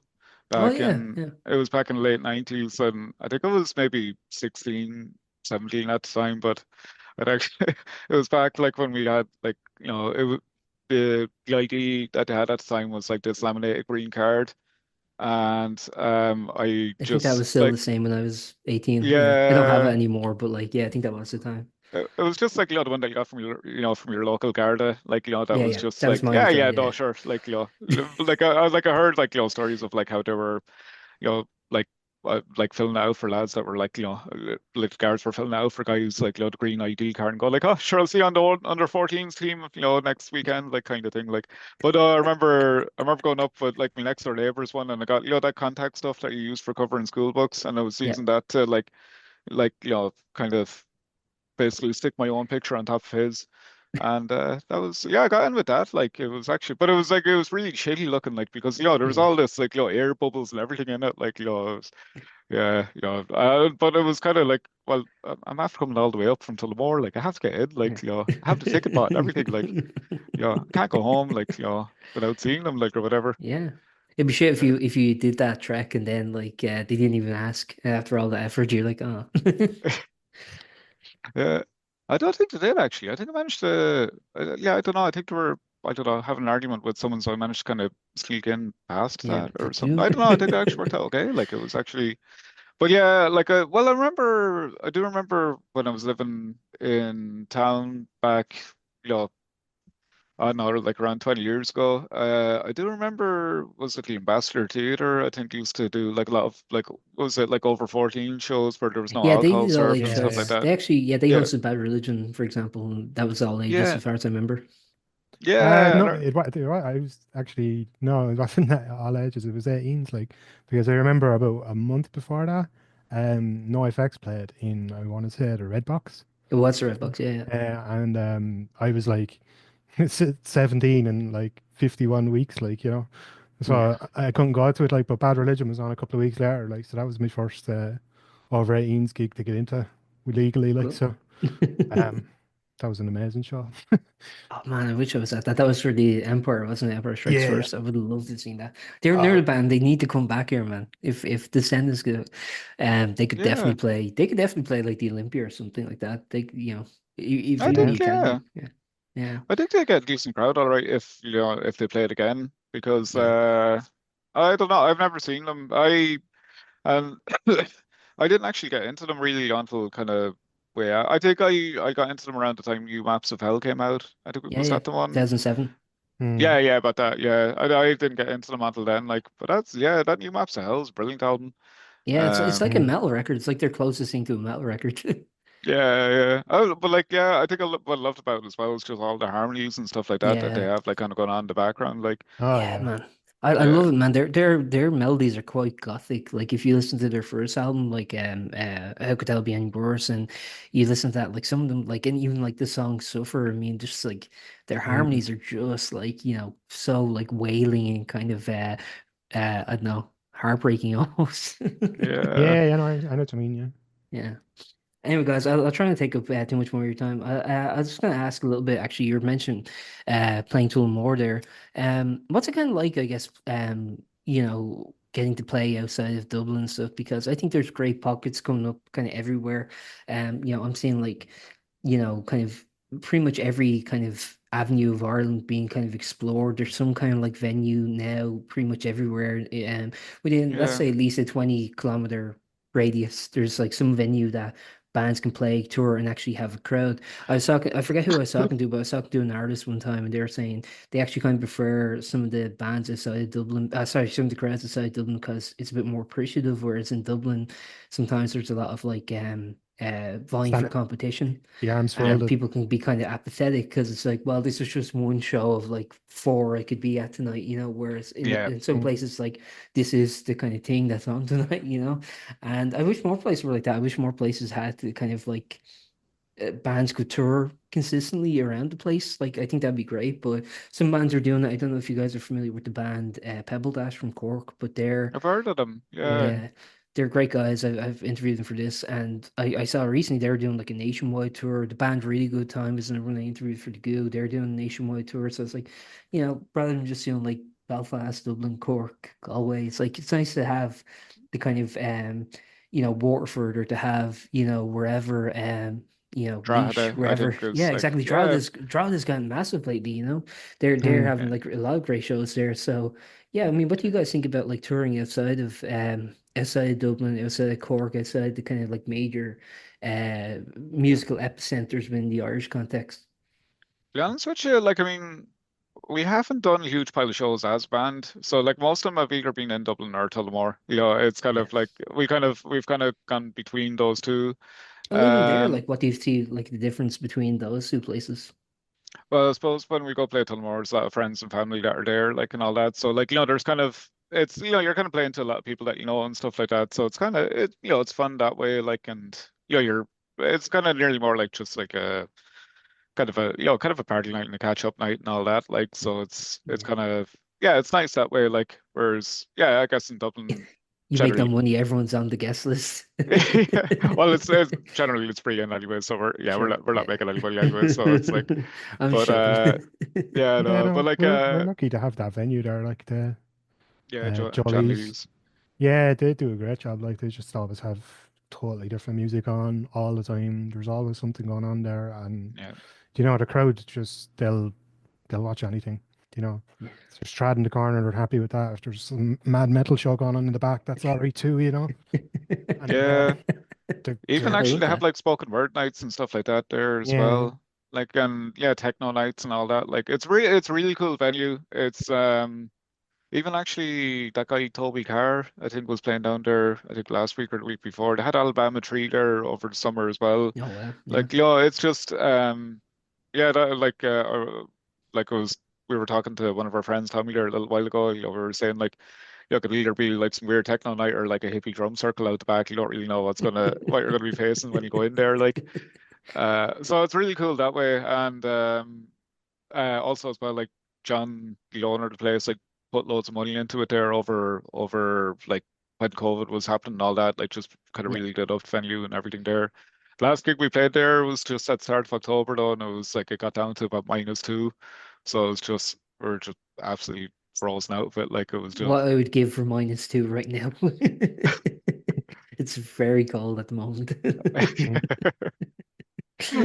I know we didn't know how lucky we were, but Yeah, I know. no, I just remember just absolutely completely fucking frozen out of it. Like, just, like everything's just stiffened up and everything. Like, Yeah. actually, you were saying, no, you like were playing June's at a book launch there. Was it like, not, was it last November? yeah. Last November, and I was like there and just putting on gloves in between songs and stuff like that. You know, it's just like trying to play classical guitar and like in the freezing cold. It's not exactly the easiest thing to do. No. But, Are you based in are you based still or because I know if I'm correct, Rob, you're in Dublin now, is that yeah, correct? And yeah, I'm in Dublin and Ozzy's in Wicklow, is that correct? yeah, Yeah, yeah. and Okay, perfect. I'm still in Tullamore. Yeah. But, Just love it too no, much to leave. Or Yeah, and the train's pretty quick, man. That's why there's 90% of the reason. Like it's 45 minutes up to Dublin. Like so, yeah. you know, doesn't really. would you guys be interested in like putting shows on in terms of like bringing acts from other counties and other cities over to Tullamore to kind of I guess like just get them playing there, just give the people there a chance to see some different music and also to give the acts themselves just a chance to play somewhere different. Yeah, I mean, like, I guess that's what we have been doing. It's just it coincided with our shows, like, you know what I mean? Um, but yeah, no, it's like I've we've seen so many bands down there now over the years, like, and like they all love it there because it's just like good crowd, nice atmosphere, and you know, like people give it the time of day, like, you know, there's um, but yeah, Yeah, I don't know. I just find that yeah, some something I'd like to do at some stage would be the other hotspots that you're talking about, the Waterford and yeah, Drogheda and those kind of places, like where it's, you know, you do see gigs going on there all the time, like, you know, Yeah, and it's just, yeah, I'd love to get into that just to get to, you same. know, that kind of like a kind of a crowd that would be like our home crowd, but not made of people we know. You know what I mean? Like, yeah, just Yeah, sort of yeah, a bit different. Like, it was nice doing that gig in the Bella Bar where we didn't really know anybody, and yeah. you know, you feel like you're getting more honest feedback then. If you get what yeah, I mean? Yeah, Yeah, and it was actually really nice, like having people coming up afterwards, and people that we didn't know actually, like like taking time out to go, like, yeah, we were really into that, like, we thought that was really cool, like, or whatever. And it's kind of nice to hear that, like, or whatever. It's great for the ego. But like yeah, say like I yeah, like I'm same zone, like I'd love to go play like just other places around the country, like, just go down for a weekend and yeah, just go like play Luca Records down in Waterford or Watchtower up in yeah, Drogheda or wherever else is going at the moment. Like I think there's yeah, I think there's a few places around Leash as well. Like and like you're saying, it's not Cork, it's not Belfast, or it's not any of the big places or anything like that. But yeah, like I mean, just from talking to friends of ours that have played these places, like they were saying, like it's great because yeah, probably like what you're saying, it's the one kind of alternative gig that they have, that year, like, or whatever, or that month or whatever and all that. Like, like, yeah, say like the last time we like last time we played Dublin, like I think there's like I mean Chelsea Wolves on the same night, so you're competing Yeah, against exactly. that. Like you're like Yeah, that's the there's fun always to something going on in the city, yeah and Yeah. unfortunately, it's like, yeah, yeah that's that's the thing. It's like there's often times where it's like it's funny because like I can go like a week or two without going to a gig, and then like one yeah. night I'm like, okay, I'm gonna go out Monday night. There's some gigs on, and it's like three events that I want to go to on the same night. It's like, could we spread this out a bit? Could we? Actually, yeah, because I think me, Owen, and Ozzy are actually going to be going to Barnless this Sunday night, and yeah, I'm really looking forward to seeing them. I've never seen them, and actually, I've got I'm going with my brother and his wife to see Anthrax the night after. So Oh like, well. yeah, I'm really looking forward to that. That's You gonna know be what I thought cool. was funny about Anthrax is that they're playing the arena, and but the last time they were here, they were playing the Academy. I'm like, what? That makes sense. Yeah, I don't know, like, I I never don't know whether understand it's metal bands like where they play. It's always just like it's very random. yeah, it I think is. once It's you kind of have fun. three metal bands on the lineup, you have to play the arena or something. Maybe Yeah, I that's think it. that's Like, it. I think, yeah, I think that's it. Yeah, because even like, yeah, they have Testament playing support and stuff like that. Like, and Yeah, it's, yeah, like, or yeah, say even like, Megadeth, like, yeah, like, I think the first time I saw them, they were, yeah, they were playing, yeah, I think there were three bands down the bill supporting like Judas Priest yeah, in Tree Arena, and then I think they headlined it there like last year, the year yeah. before, like, I think so it yeah, might have I been don't the know. O2 then. Would it have been like I think that was a while ago, or It could be was wrong. actually, yeah, it was, I was like, yeah, that's like, it's probably about 15, 16 years ago. It was the first time Yeah, actually ever in the place. Like, yeah. it's actually the first time we went to a gig where the bands got worse as the night went on. It's like, like, by the time, yeah, but like a Plan Switch of Judas Priest didn't really do it for me at all, though, I have to admit. Like, but Yeah. That the, Rob Halford would have been back in the band at that point, wasn't he? Because I he remember he was off was, for a while. yeah, Yeah, yeah, he was back in the band and everything, but like, no, it was just like, I think it was Testament, Megadeth, and then by the time, they came on, it was, yeah, it was just, it was just slowly kind of, you know, yeah, getting slightly worse. You're kind of like, that's not how it's meant to go. Yeah. yeah. But I was working like about a year or two ago. I forget who was playing, but it was like it was a lineup of three metal bands. I think I can't even remember who was on, but it was like it was weird because it was at the arena, but it only sold like 1,600 tickets. I'm Oh Wow. like, that's wow. crazy. Like that should just be at the Olympia or something, Like, Yeah. yeah. I'm But surprised they actually, didn't. somebody was saying that as well, though, wasn't it? Black Keys. I think they Yeah, they had to kind wasn't like it? their whole US tour was like arena based, and then they kind of their argument was, well, we just did a tour in the UK. I think it was in the UK, it might have been Europe, but Yeah. they were like, we just did some dates like at the Brixton Academy place like that, and we're trying to get more down to that kind of like 5,000 seat level. Like, okay, they're Yeah. like trying to say we're trying to make it more intimate. I was like, all right. Yeah. I think, dude, I think that's the big thing. I think a lot. I've been talking about kind of like now, you think of like the Oasis scandal recently with the dynamic pricing, and now because live I music think the was sort of scandal is that seen many as people like something. Oasis. Yeah, Sorry. well, that's the thing. But like, like I could not ever justify paying 500 quid for any event. That's just insane to No. me. I don't care what it is. Like Taylor Swift is another one too, where it's like I saw someone who couldn't attend, like someone on my Facebook, Instagram stories, like a friend, and it was like, "Hey, I'm reselling a ticket 700 quid." I'm like, Jesus, man. I just couldn't Sorry, like how lose much? 700 for, and it wasn't even like one of the Oh, big seats. It was like, and recently there was also the thing, man, where Jake Paul and Mike Tyson were fighting, and apparently the front row seats were 2 million. I'm like, how could you hell. justify that on an event, man? You know? No, no. Just Like, people I want it mean, for their Instagram. That's basically it. Yeah, Like, exactly. And that's the other thing. yeah, I think like a lot of people who go to these things, man, are unfortunately it's not for actual engagement with the art. It is just for the gram. And it's just to be like, mm, here I'm doing this and here I'm at this thing. And I take pictures too at gigs and I take video too, but it's mainly just to be like, here's a cool band I think you should check out yeah, that I'm yeah, interested in. That's kind of my intent. It's not just like, here I I was am at there. this. Yeah. yeah. Yeah. I don't No, really it's record like the bigger acts too much. I don't Oh, record anything. yeah. I never record shows. It's just like flashing lights in black, and that's it. I remember one time I, we went to see the Aristocrats, Oh and yeah. the bass player, like after like two songs, he was just like, "No, you've all had your fun. Everyone put phones away. No more recording the gig." Um, And then some guy like 2 songs later pulled out his phone. He was just like mid playing bass, and then he just strums the bass and points directly at your man. Your man was like, "Oh shit!" Fuck."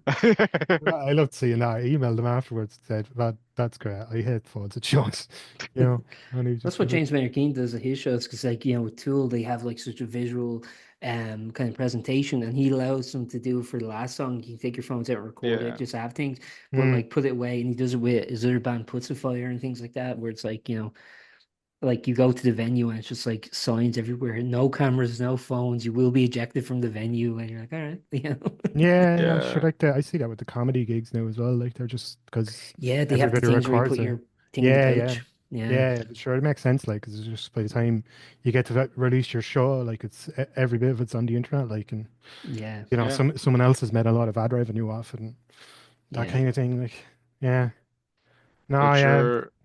Sorry, go on. Rob. Oh no, sorry, no, but like just when you're saying, you were saying about like people recording shows like and all that. I remember wasn't it like I think it was like the last time Adele was playing here in like Tree Arena, there was like there's people with iPads recording it, like Oh well. yeah, like but actually that was one thing. Brother was saying he brought his one of his daughters to some show in the academy there a little while ago, and like yeah, there's people actually there's some girl in front of him like recording on the like one of those old DS's, the Nintendo. Yes, that's becoming a trend Yeah, now. So people are that's putting that up yeah, on YouTube, and yeah, people are, excuse me, people are like taking photos of other people recording with a 3DS. It's weird because it has yeah. a camera function, but I think it only records. I could be wrong with this. I think it only records for like a minute, and the quality is Okay. shit. The quality is like apparently piss poor, but it's just more, again, it's just like the aesthetic of like, oh look, I'm recording this on my 3DS, quirky. Yeah, no, but that's the thing, like, but yeah, no, like you were saying though, like, I mean, the price of these things, it's it's insane, and like, yeah, I think, yeah, like you were saying on as well, like, half the time people are just doing it, like, so they can say, they can put it up online and go like, yeah, look, this, look at where I am, and you're that kind of thing, like, Yeah, but Sure, Ticketmaster are just awful, man. Like what yeah, they've yeah, done with ticket pricing over the last couple of years, like, has just been disgusting. Like, yeah. just But dude, it's having everything their now. own Like, having their own touting companies and yeah. yeah, reselling their own tickets and marking it up, and then, oh, sorry, your money's gone. And do you know, like, it's just, I really hate them. But dude, it's like it's everything, like with gigs. It's like it's the tickets, it's merch, it's transport, it's drinks. It's like everything is just like so like ludicrously expensive, like prohibitively yeah, expensive, I would say. And I think that's I, why people should support local acts, because yeah, exactly, yeah, exactly, the yeah, merch is yeah, cheap, the tickets are cheap, the especially ones points. called Fear Shock, like, yeah, totally, Yeah, for sure. yeah, Yeah, yeah, yeah. yeah, Have you heard of them? They're pretty good. Yeah, I yeah, think they have yeah, a new yeah. EP out. I think it's called something Yeah, sophisticated. I think you can yeah, get it on all streaming services, I yeah, think. yeah, yeah. I think you Yeah. can. Yeah, yeah, and Bandcamp as well if you want to pay for it. Like, I Bandcamp, mean, yeah. yeah. That's a good So we way of can supporting afford to artists, record isn't next it? one. I've heard that Yeah, before. I've heard that Bandcamp's a good way of supporting artists. Like, so say, for yeah. example, this band First Shook was on Bandcamp. What would be the URL people could go to? Fearshock.bandcamp.com. That sounds Yeah, right. Yeah, that sounds, that's I think yeah. that's right. Yeah, yeah. I Okay. think that's a good one to go visit. Like, yeah, I think there's t-shirts there as well. I heard, but Oh, yeah. yeah, and like and yeah, I need to get them out my attic. So yeah, cool. Buy them. Yeah. Yeah, Give but Rob a job of just, parcel man for a day or two, and yeah, exactly. Yeah, I don't know. I haven't got called to my postman in a while, so it'd be nice to see yeah. them again. Yeah. But yeah, no, actually, what was it? No, just yeah, the whole Oasis thing and that, like how expensive the tickets were and all that. I think the funniest quote I heard from someone was like they said like it was really weird. They said it was like watching people getting excited about bread. They were like they just couldn't understand it. Like it was Yeah. yeah, No, I'm not the biggest Oasis fan, but I'm not a hater either. But I'm like, I don't know, man. It's like it's hypocritical to me that people have been kind of sounding the alarm on dynamic pricing for a while, and it's only when a band that's kind of affecting, let's say, the clientele of certain politicians suddenly now yeah, becomes an issue. You know what I mean? yeah, And yeah, I think dynamic pricing should be, uh examined and regulated. That's my only contention with it, is I think it should be regulated, but I'm not sure if I trust the current government to regulate it yeah, efficiently. yeah. No, That's a yeah. no, big no. issue, because I don't think they understand the music industry. That's just the reality of it. No, that's Uh, definitely true. Yeah.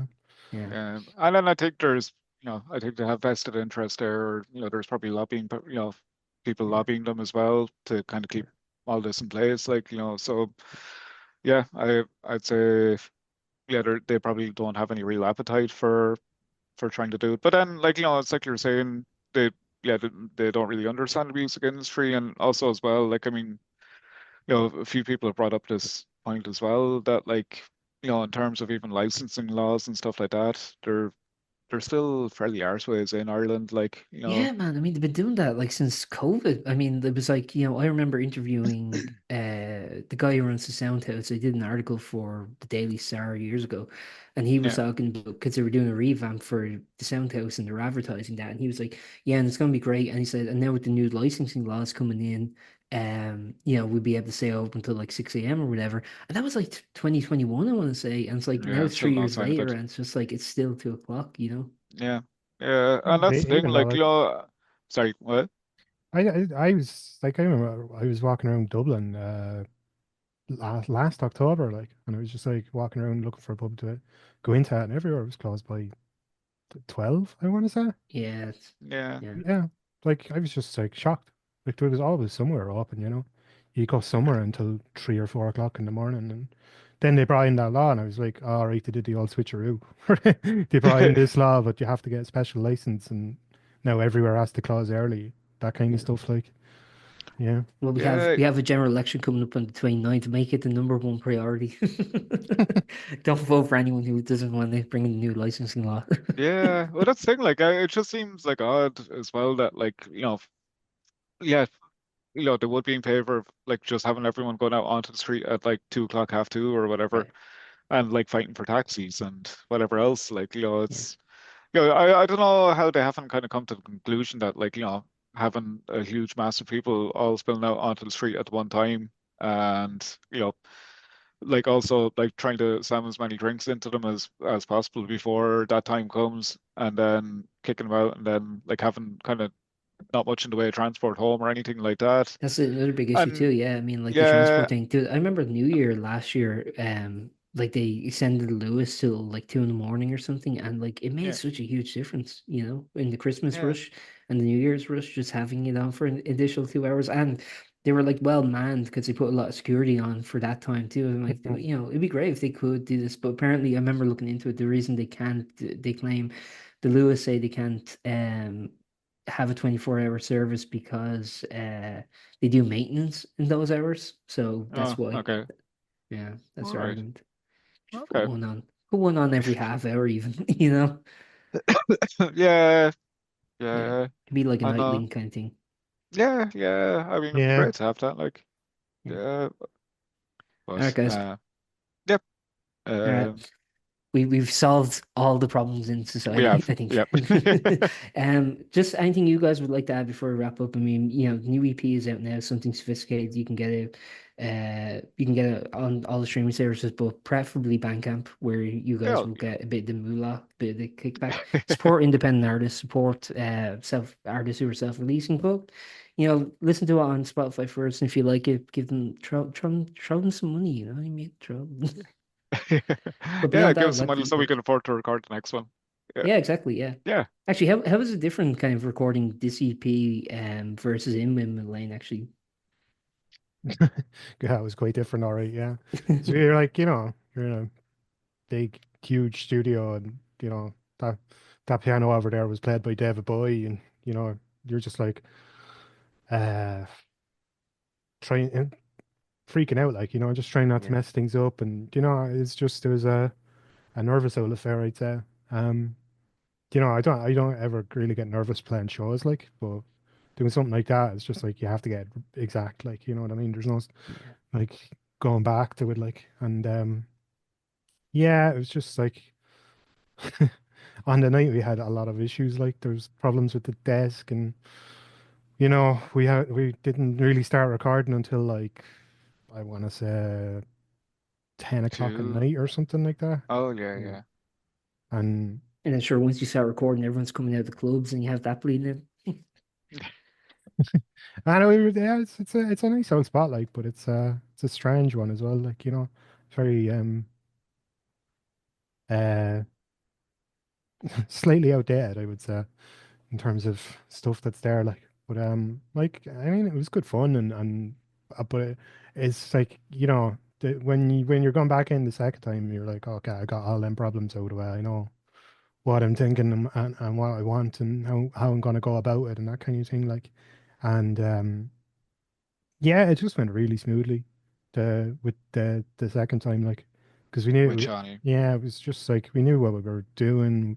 We'd had prepared and we, yeah, when we went in there, yeah, it was just like bang out the songs and then do some overdubs and that was it. I mean, that's why we're going back to him, because it was Yeah. just such a handy process, and um, Yeah, he's such a great guy to work with. Like, yeah, yeah, yeah, it was fun. It was a day of laughter anyway. That's what I remember. yeah, So it wasn't all nervous and tense like the last time, But Do you prefer that just to kind of go in and just kind of like, as you say, kick out the jams, just get them down, or do you kind of like having a bit of time to kind of let the songs and recordings kind of ferment and to reflect on them? And what's your kind of preference in that sense? I mean, obviously, in some ways it's dictated by necessity, but just in terms of preference, what would you guys say you have? oh, we definitely prefer to just go for it. Yeah, Yeah. it's like like most of the songs over the years have been recorded anyway, and kind of at home, like finalized. her. Yeah, Yeah, so they're a lot of them are kind of set in stone. I mean, we've got really good at the writing process now as well. I mean, that song Bus Trip, Rob came in with it one day and he was like, I'm thinking about doing this for the next gig, and it was like a month away, and then it was just like within a couple of days, it was like, yep, there we go, that's locked in. Oh, here's a new part we can throw in. Yep, yeah, that's it. But it was like quick as you like. yeah, Um, but we're all kind of fairly definite on what we want, we're like, and but writing stuff for us is like it's such an agreeable process, you know what I mean. There's never, oh, you want my way, or it's always just like we always kind of just agree on stuff, so yeah. it's And handy like that.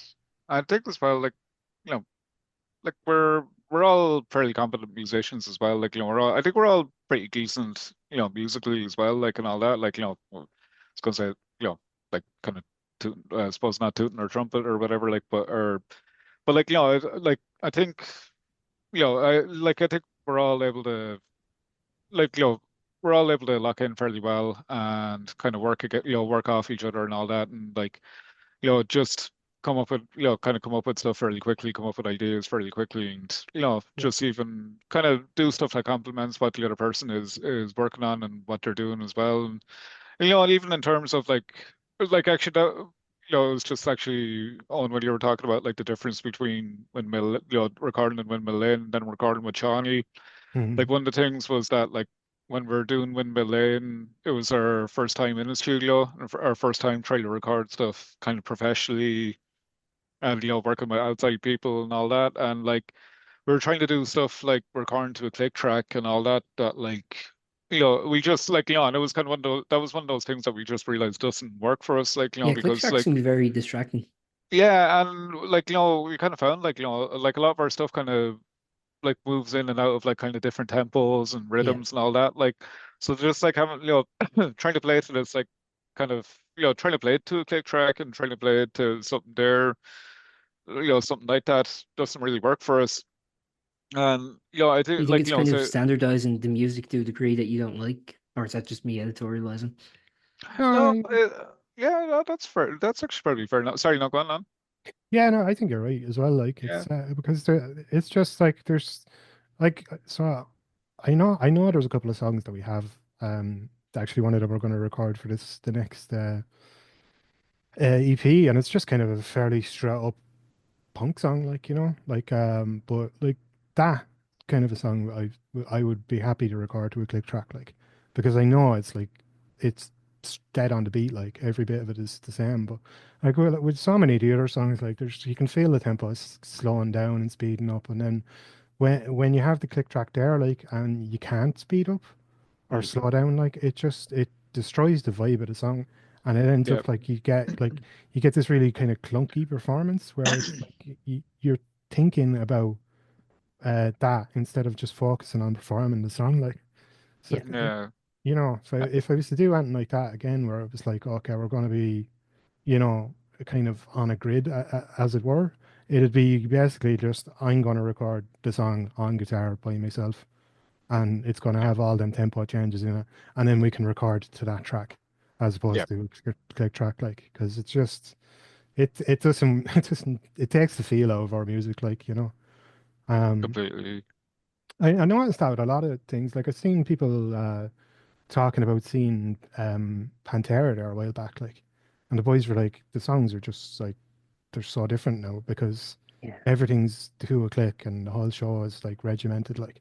Whereas Yeah. them boys weren't. There's no way that Dimebag was playing to a click like back in the day, man. He's just like ripping riffs and that's it, like, you know. Yeah. Yeah. Yeah. And that was the thing actually. Oh, like, yeah, like, well, actually, one thing as well with Windmill Lane recording was like, say, self and Owen were in for the sound desk was like kind of playing our parts and guitar, and then Ozzy was in the big drum room. Like, so we weren't all together, and it was, I think it's just like you kind of miss those kind of visual things, like, just when you're all playing together, like, and all that. And whereas like, when you're recording with John in, say like in the place in Temple Bar, like the way he does it is like you're all in the room together, like, and it's you're laying down the basic tracks in the room together, like, and so like, he kind of has it set up in such a way that like, the amps and the drums aren't bleeding together or anything like that, and it works really well. You're still getting this really good, really big sound out of it.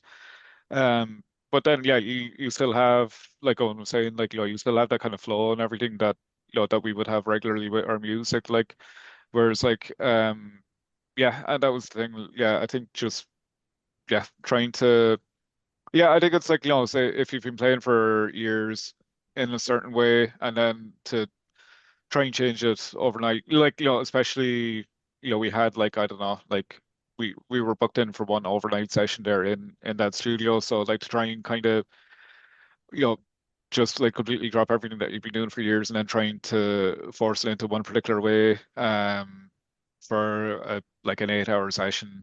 It's not really going to work for you. Like, but actually as well, another thing that was kind, like Owen was saying, you were having so many kind of technical issues with the just with the sound desk and all that. I did, like, just I think one of the problems that was happening there was that a lot of the equipment that was there, I think, hadn't really been, in use over lockdown and all that. And I think we were one of the, I think, like, just hadn't been turned on for years, and I think was just in shit, like, and all that. Yeah. And yeah, so I know there was a lot of time spent trying to get that up and running. But like while we were doing that, like, Ozzy was in the kind of, the main kind of Studio One part of it or whatever. He was in this big echoey room with his drum kit, so he was just like, banging away for like 2 hours, going like, "This is amazing! It just sounds so awesome in this room." And then like when it actually came time to, he was, I remember he was talking about this afterwards. Like, he was saying when it actually came time to record, it was like, I'm actually really fucking knackered now. Like, Yeah. I've just been playing. I've been playing drums like a lunatic for like 2 hours, and like it's like 10 o'clock at night. Yeah. I've done a full day's work before all this. Like, and also we had to like carry all our equipment up like 5 flights of stairs as well, like because there's Oh yeah. no lift in the place as well, like and all that. Like, so Oh yeah, wow, that's but mad. Yeah, you think they'd like have an escalator or something? no, Yeah, yeah, you think somewhere that fancy, like. Yeah.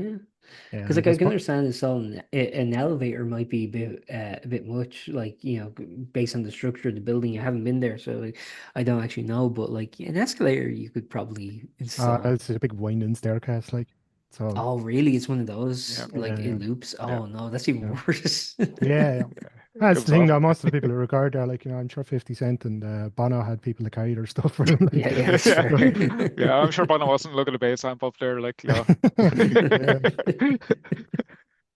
Well, maybe in the early days, I don't know. Well, yeah, maybe, yeah. probably not. Thanks very much for your time, guys, and Yeah, best luck with Thanks the for doing EP.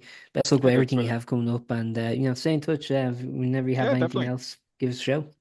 Oh yeah, sure. it. No, Cool. I don't know. Maybe I'll go fancy and get a PR person and say no to the next one. I No, I could, won't. I get, can't afford yeah, that. okay. Yeah. I was gonna give you some recommendations if you want for kind of cheaper ones, but yeah, I can send you that on if you're ever inclined. But you come to me.